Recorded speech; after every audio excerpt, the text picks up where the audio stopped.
Kita mulai ya. Bismillahirrahmanirrahim. Assalamualaikum warahmatullahi wabarakatuh. Innal hamdalillah nahmaduhu wa nasta'inuhu wa nastaghfiruh wa na'udzubillahi min sururi anfusina wa min sayyiati a'malina. Man yahdihillahu fala mudhillalah wa man yudlil fala hadiyalah. Wa asyhadu an la ilaha illallah wahdahu la syarikalah wa asyhadu anna Muhammadan abduhu wa rasuluh. Ya ayyuhallazina amanu taqullaha haqqa tuqatih wa la tamutunna illa wa antum muslimun. Allahumma salli ala Muhammad wa ala ali wa ashabihi wa man tabi'ahum bi ihsani illa yaumiddin. Amma ba'd. Alhamdulillah. Gimana kabarnya semua? Semoga sehat selalu ya. Apalagi habis Idul Adha nih. Habis 3 hari kita hari tasyrik, di mana hari makan minum, kita bersama-sama keluarga makan, bersama teman-teman makan juga. Kayaknya banyakan makan daripada minumnya nih.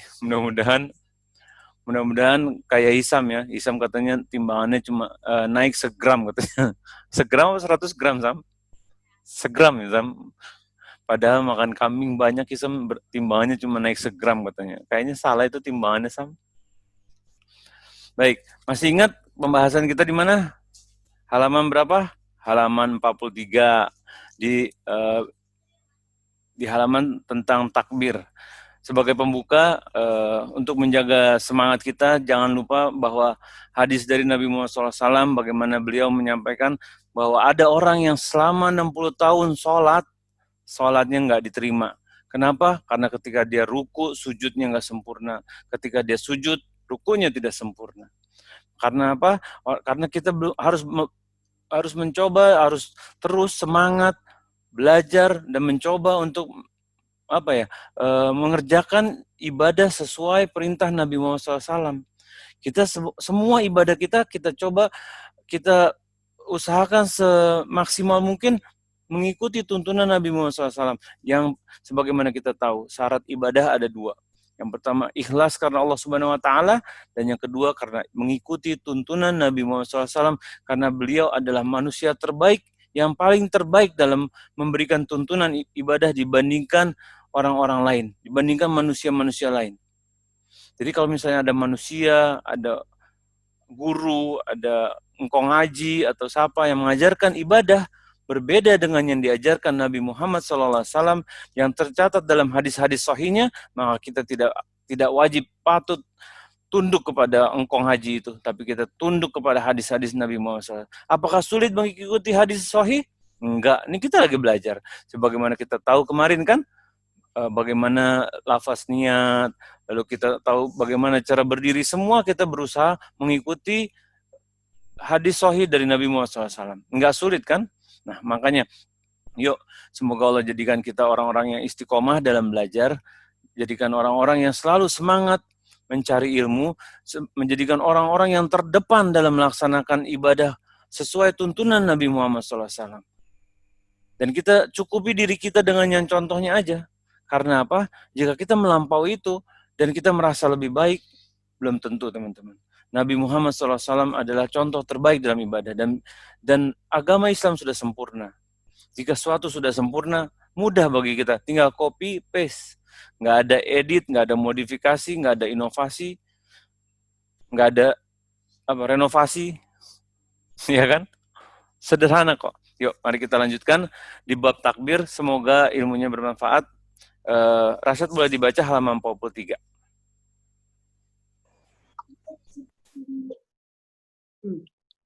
Keempat, takbir 29. Lalu memulai sholat dengan mengucapkan Allahu Akbar, Allah Maha Besar. Syekh Al-Albani mengatakan, berdasarkan riwayat Muslim dan Ibnu Majah, hadis ini menunjukkan bahwa Rasulullah SAW tidak pernah memulai sholatnya dengan ucapan nawaitu an usolli. Bahkan hal itu telah disepakati sebagai perkara bid'ah. Para ulama hanya berselisih apakah hal ini termasuk bid'ah hasanah atau bid'ah sayyi'ah, buruk. Sedangkan kami berpendapat bahwa semua bid'ah dan ibadah itu sesat berdasarkan keumuman sabda Rasulullah SAW. Setiap bid'ah itu sesat dan setiap kesesatan tepat di dalam neraka. Dan ini pun termasuk rukun salat berdasarkan sabda Rasulullah SAW. Kunci dari salat adalah bersuci dan diharamkan dengan takbir dan dihalalkan atau diakhiri dengan salam. 20.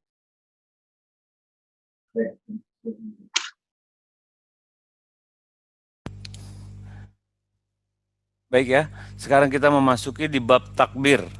Takbir apa? Ini takbir yang pertama, yaitu takbiratul ihram. Sebelum kita masuk ke bab takbir, kita kan kemarin sudah berdiri. Dan ada sedikit, Ana mau coba tambahkan tentang pandangan. Jadi ke arah mana sih pandangan kita ketika sholat? Ada yang mengatakan berdasarkan dari hadis, bahwa pandangannya ke tempat sujud.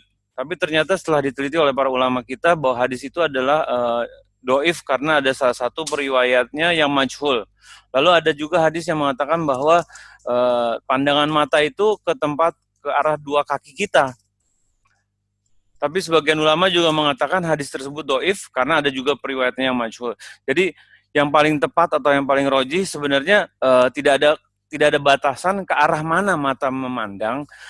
Kita cukupkan memandang ke tempat yang membuat kita khusyuk, yaitu kecuali ketika tasyahud. Ketika tasyahud kita diwajibkan untuk memandang ke arah telunjuk kita, ya.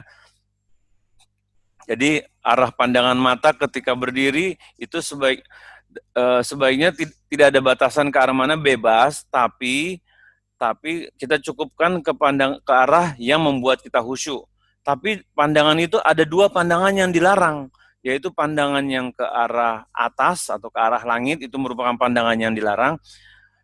Dan sebagian ulama mengatakan bahwa batal sholatnya, tapi jumhur ulama mengatakan bahwa memandang ke langit tidak batal, tapi dosa. Dan pandangan yang dilarang yang kedua adalah menoleh ke kanan dan ke kiri tanpa ada kebutuhan mendesak. Jadi tengok-tengok sana sini gitu. Nah itu nggak boleh juga. Nah yang ketiga juga ini sebenarnya bukan dilarang, ini hukumnya makruh, yaitu merem. Ayo siapa yang sholat merem? Nggak boleh sholat merem loh. Hukumnya makruh. Jadi kalau dikerjakan berdosa teman-teman. Ya sebaiknya tidak dikerjakan, ya kan? Dan kenapa dihukumi makruh? Karena tasyabuh itu menyerupai dengan menyerupai kaum Majusi yang ketika itu mereka beribadah menyembah api dan mereka menyembahnya dengan merem matanya. Mungkin karena panas kali ya. Ini cuma pikir aja mereka merem kenapa.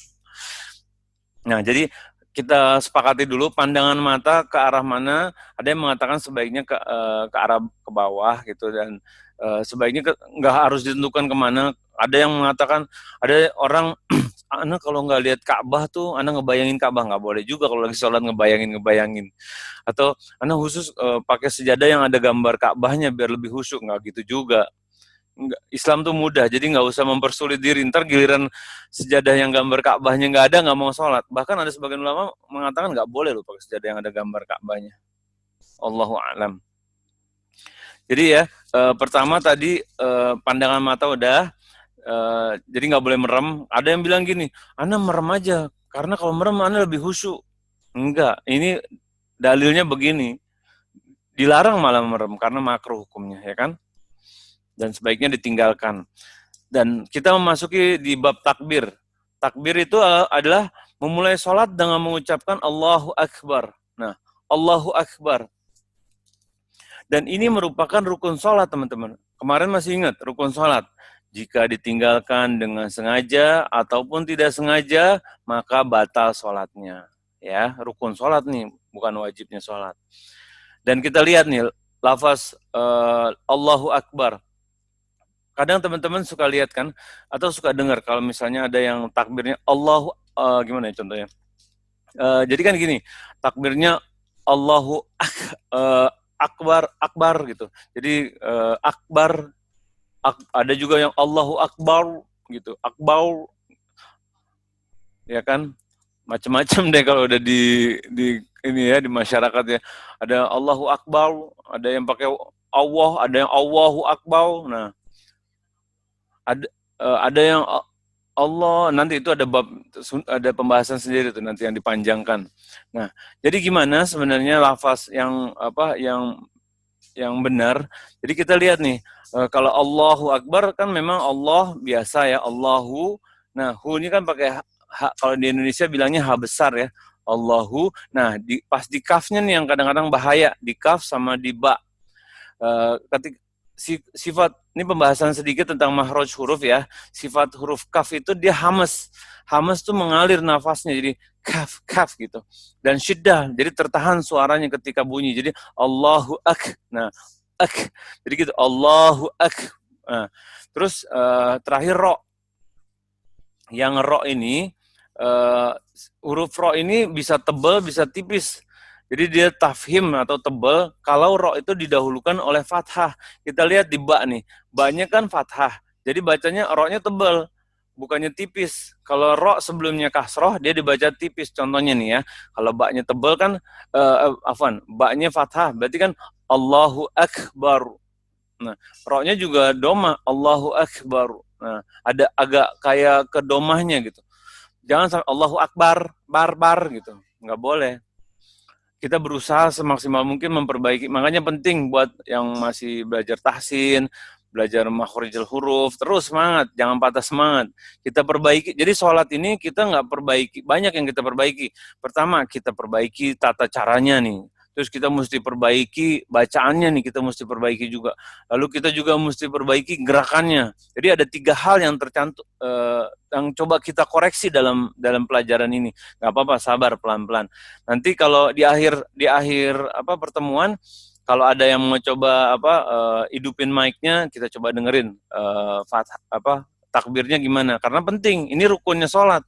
Kalau rukunnya udah salah Allah gitu, ya udah salah tuh bahaya nanti. Makanya nanti yang mau coba tinggal raise hand aja ya pas di kolom chat pas di akhir kajian nanti biar kita coba dengarkan. Kita coba semaksimal mungkin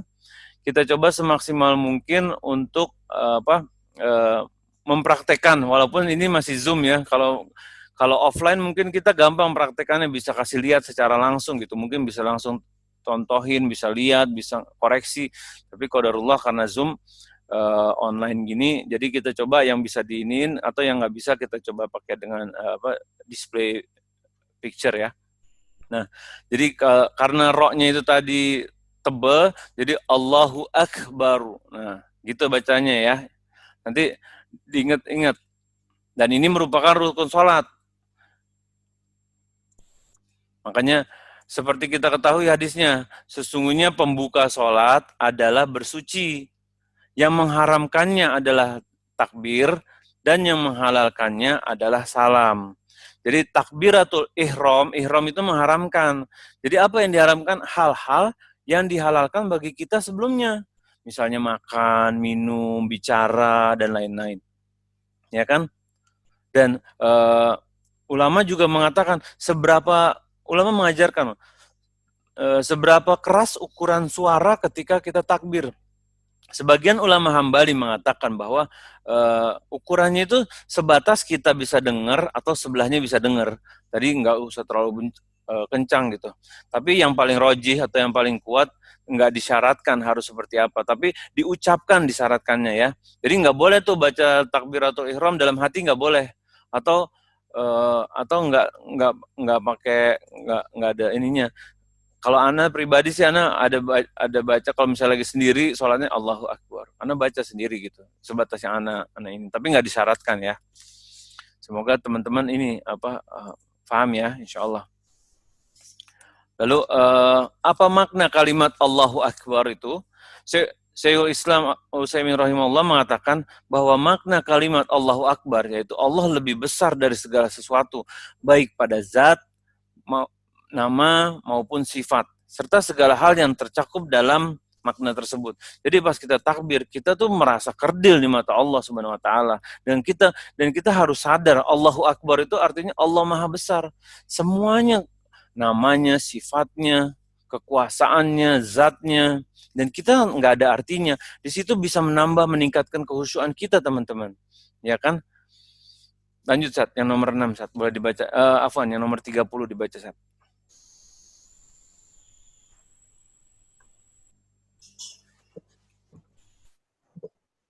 30. Tidak mengeraskan takbir di semua sholat kecuali jika menjadi imam. 31. Dibolehkan bagi seorang muazin untuk mengeraskan takbiratul ihram setelah imam mengucapkannya agar dapat didengar oleh makmum jika memang diperlukan. Seperti imamnya sakit, suaranya lirih, atau karena banyaknya jamaah. 32. Makmum tidak boleh bertakbir sebelum imam selesai mengucapkan takbir.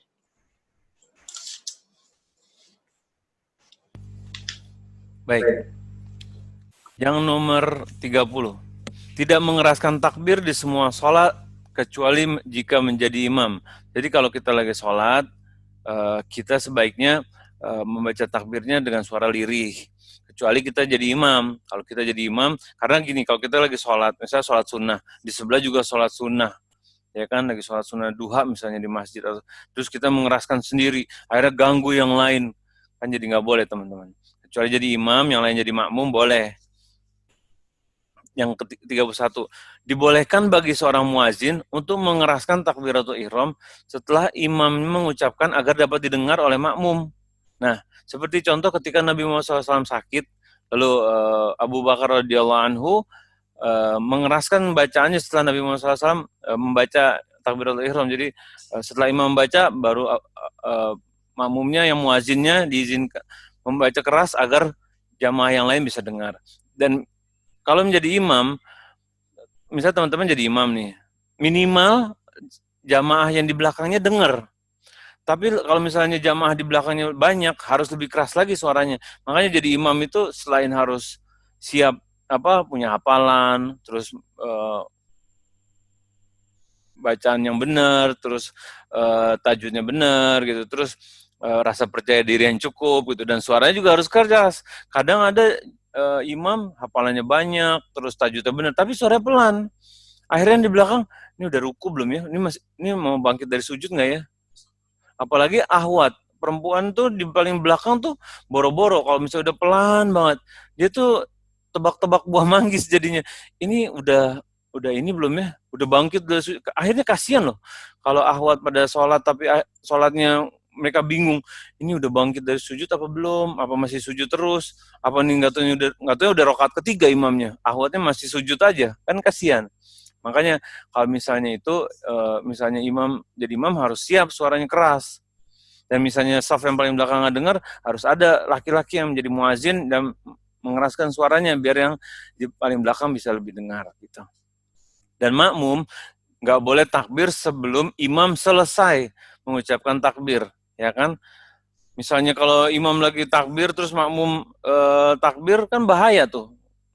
Karena imam belum selesai takbirnya, dan kita nggak boleh mendahului imam, teman-teman. Kadang kan kita pernah sholat nih, nggak tahu ya imamnya gini bacanya, Allah, nah, Akbar. Kalau imam yang bacanya sepanjang itu, yang mana sebenarnya tidak disyariatkan, tidak ada tuntunannya untuk membaca sepanjang itu, dan makmumnya nyambung di tengahnya, akhirnya jadi mendahului imam.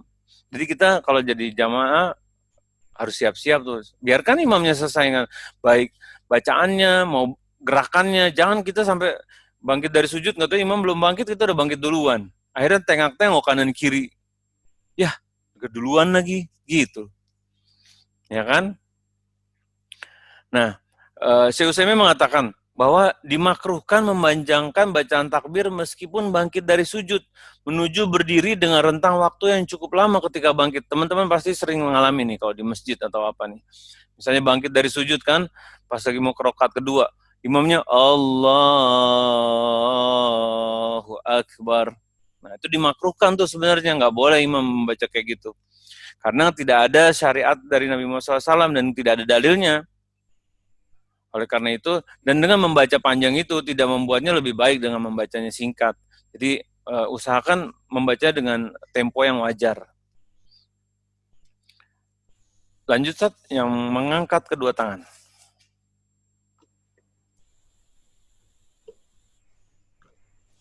Mengangkat kedua tangan dan telapak tangan. 33. Mengangkat kedua tangan dilakukan ketika mengucapkan takbir. Boleh juga dikerjakan sebelum ataupun sesudahnya. Semuanya memiliki dalil yang sahih dari as-sunnah. 34. Mengangkat kedua tangan dan membentangkan jari jemari. 35. Kedua telapak dengan tangan sejajar dengan dua pundak dan terkadang mengangkatnya lebih tinggi hingga sejajar dengan kedua ujung jari. Nah, ini ada pembahasan penting nih. Yang mau dicatat boleh ya, dicatat ya. Nih, mau ditandain pakai pulpen atau apa, di bukunya boleh. Nih, ketika mengangkat kedua tangan dan telapak tangan. Nomor 33 nih, teman-teman. Mengangkat kedua tangan dilakukan, nih, ada 3 cara ya, ada 3.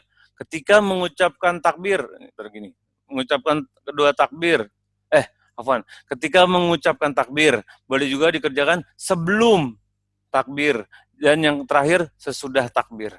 Dan semuanya memiliki dalil yang sahih dari as-sunnah. Jadi ada 3 cara. Ketika mengucapkan takbir, ketika sebelum takbir, dan sesudah takbir. Caranya gimana? Ini ada contohnya sedikit nih. Kelihatan nggak ya di sini ya? Bismillah. Jadi ketika takbir itu misalnya, ngangkatnya gini, Allahu Akbar. Nah gitu. Ya, itu ketika takbir. Allahu Akbar. Nah, itu ketika takbir. Kalau sebelum takbir, ya, jadi mengangkat tangan sebelum takbir adalah mengangkat tangan dulu, Allahu Akbar, itu juga boleh. Ya, jadi Allahu Akbar, atau takbir dulu, Allahu Akbar, baru angkat tangan. Ada berapa? Ada 3 ya. Pertama ketika takbir, Allahu Akbar. Terus ada juga yang takbir dulu, Allahu Akbar, baru angkat tangan. Dan yang ketiga, angkat tangan dulu, angkat tangan dulu, sedekap, Allahu Akbar. Nah, gitu ya. Jadi ada 3. Itu bisa dirotasi tuh, diganti-ganti. Nanti ada kenapa, mana yang sebaiknya kita kerjakan, nanti dikasih tahu, insya Allah. Yang ke-34, mengangkat kedua tangan dengan membentangkan jari jemari. Ini lihat gambar ini. Mengangkat kedua tangan dengan membentangkan jari jemari. Nih. Jadi bukan begini ya. Tangannya rapat gini. Bukan rapat gini. Jadi tangannya biasa aja, biasa. Posisinya biasa. Posisi 0. Jangan begini, nggak boleh. Jadi kita biasa gini.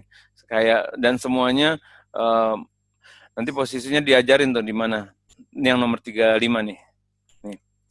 Kedua telapak tangan sejajar dengan dua pundak dan terkadang mengangkatnya lebih tinggi sejajar dengan kedua ujung telinga. Nah, mana? Dengan dua pundak sini, ya. Ini pundak nih.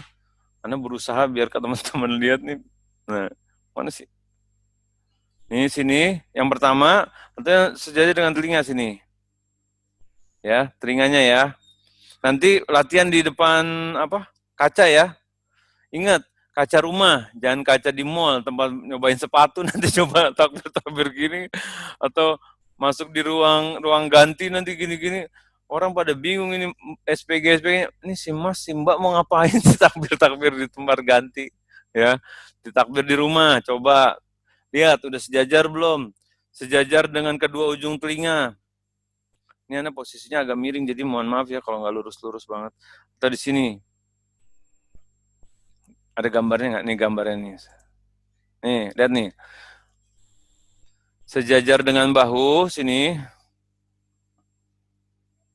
Atau sejajar dengan telinga. Ya. Semoga dimengerti ya.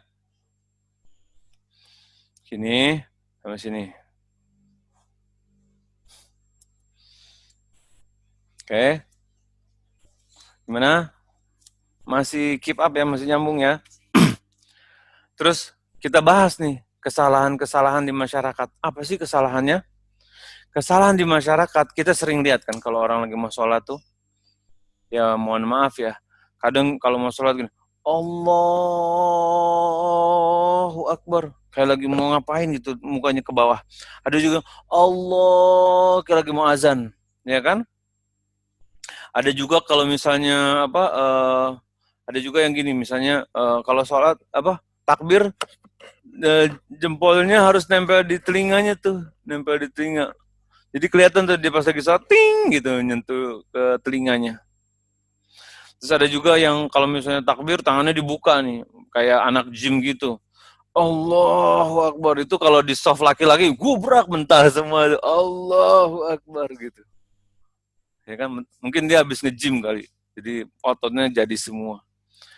Terus ada juga yang ininya takbirnya cuma tangannya di perut tuh. Cuma sini Allahu Akbar. Jadi di bawah gitu cuma ciki, kayak pernah lihat film Unyil zaman dulu nggak? Jadi tangannya ciki gitu-gitu dong, takbirnya cuma Allahu Akbar gitu. Ada dulu di rumah sini yang kayak gitu takbirnya, tapi sekarang udah berubah ya. Insya Allah ya. Jadi katanya kalau di kata kakaknya, takbirnya kayak T-Rex, tangannya kecil gitu.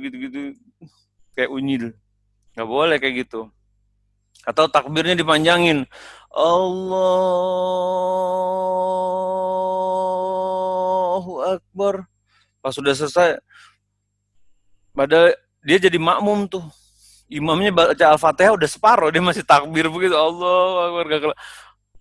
Terus kalau itu ditanyain, kok Ana nanya tuh sama dia, kenapa sih kok takbirnya panjang gitu? Iya, Ana biar khusyuk, nggak boleh. Nggak ada tuntunannya takbir kayak gitu dari Nabi Muhammad SAW. Udah kita cukupi sama yang diajarkan. Tapi Allahu Akbar, udah gitu aja. Nggak usah yang, oh, imamnya udah mau amin gitu kan. Nah makanya pentingnya belajar tuh teman-teman. Jadi sekarang kita udah paham ya, bahwa mengucapkan takbir itu punya tiga posisi: bersamaan ketika mengangkat tangan, sebelum mengangkat tangan, dan sesudah mengangkat tangan. Itu mengucapkan takbirnya. Kedua, kita tahu juga mengangkat kedua tangan dengan membentangkan jari jemari dengan posisi normal, bukan di rentangkan buka gini, atau bukan dikuncupkan sama sekali, juga posisi normal. Lalu kedua telapak tangan tingginya bisa sejajar dengan telinga, ya, tuh telinga, bisa juga sejajar dengan pundak, ya. Posisinya tangannya biasa gini, nggak usah terlalu dibuka gini, biasa aja. Jadi yang mudahnya kita aja, ya. Mudah-mudahan teman-teman paham nih, insya Allah. Dan apa sih hikmah dari mengangkat tangan? Apa sih hikmahnya? Hikmahnya dari mengangkat tangan, pertama, Syekh Utsaimin rahimahullah mengatakan, kita berusaha mengikuti Rasulullah SAW. Solu kama ra'aitumuni usolli, itu yang kita berusaha ikuti. Nabi Muhammad SAW mengerjakan dengan 3 metode itu, kita kerjakan 3-tiganya. Nabi Muhammad SAW tidak membentangkan tangannya ketika takbir, kita ikuti juga. Semua kita ikuti plek-plek, ya kan?